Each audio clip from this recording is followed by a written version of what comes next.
Magandang araw, CCF family. Welcome to CCF Sunday Fast Track. We ask real-life questions and we give you biblical truths. Ako po pala si Patrick Estacio from Big Singles Ministry at kasama po natin ang ating butihing pastor, Pastor Marty, para sa ikasampung utos ng Diyos. Thou shall not covet. Pastor Marty, kamusta po kayo? Hello, Pat. Okay na, okay. Last commandment.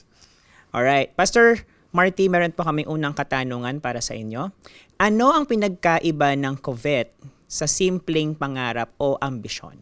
Actually, Pat, maganda yung question na yan kasi hindi naman talagang masamang mangarap. Okay lang na magka-desire tayo. Let's say, gusto mo magka-desire magka-business, gusto mo magka-desire na pumunta ng abroad, gusto mo magka-desire na bumili ng mga ganito. Okay lang yun. Pero yung command ni God, when you say na thou shall not covet, yung kung ano yung nakikita mo sa kapitbahay mo o sa kaibigan mo, dalawa yung possible meaning yan. Unang possible meaning is yung ninanais mo yung meron sila at gusto mong kunin.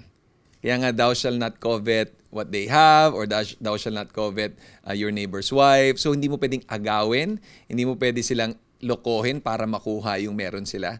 So, ang tendency kasi natin, kapag ninanasa natin yung meron yung iba, gagawa tayo ng mga bagay na makakasama sa kanila at makukuha natin yung nasa kanila. So, yun yung isang meaning ng covet. Yung isa naman is yung sobrang desire mo sa isang bagay na gagawin mo lahat na parang nakalimutan mo na si Lord. Instead of trusting God na, Lord, eto ba talaga yung gusto mo para sa buhay ko? For example, gusto natin magkaroon ng kotse. Okay lang naman magkaroon ng kotse. Paano kung wala kang pera that time? Hindi ka binigyan ni Lord ng ganong klaseng pera.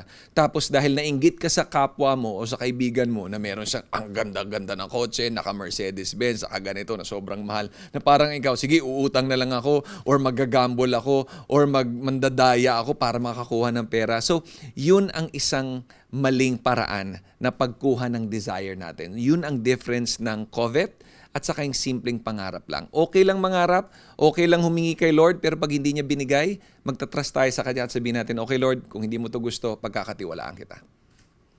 Maraming salamat, Pastor Marty. Para sa ikalawang katanungan, Pastor Marty, paano niyo po nakikita ang epekto ng social media at pagkakahambing ng sarili sa iba pagdating sa kasalanan ng pagnanasa o pagkakakontento?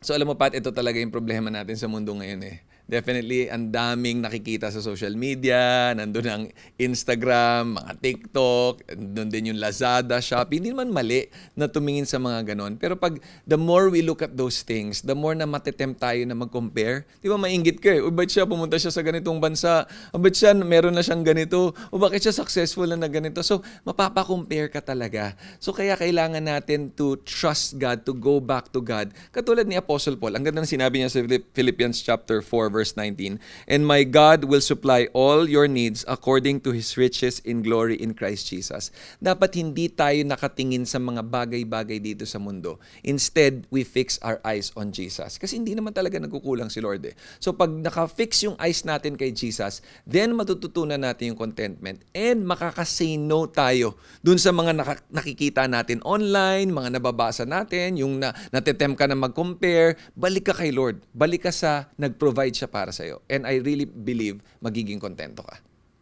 Maraming salamat, Pastor Marty. Isang bait actually ang social media than entertainment.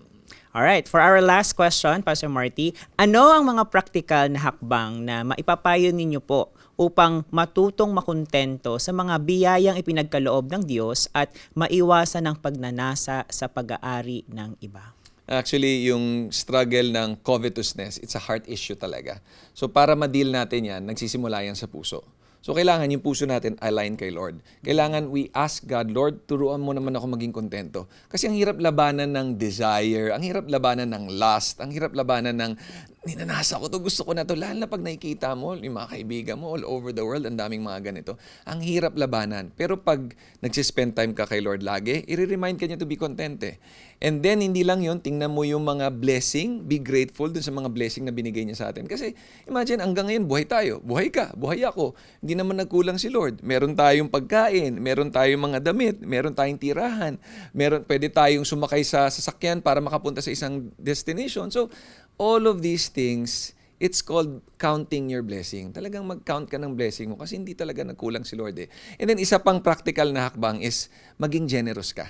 Kasi yung generosity, yung pagbigay, it's a sign na hindi tayo kontrolado ng pera or ng kagamitan natin. So pag willing tayong magbigay, willing tayong mag-share ng blessing. Ang sabi nga ni Lord na when we share, 'di ba, tayo pa yung mas nabibless. So yun talaga ang key, yun ang economy ni God. Kung gusto mo talaga matutunan ang pagiging kontento at hindi ka ma-fall into the trap of covetousness, kailangan yung time mo with the Lord, kailangan you count your blessing, and finally, kailangan matuto tayong magbigay at mag-share. Maraming salamat Pastor Marty sa pagsagot ng aming mga katanungan. And that's it for CCF Sunday Fast Track. God bless everyone. Alas.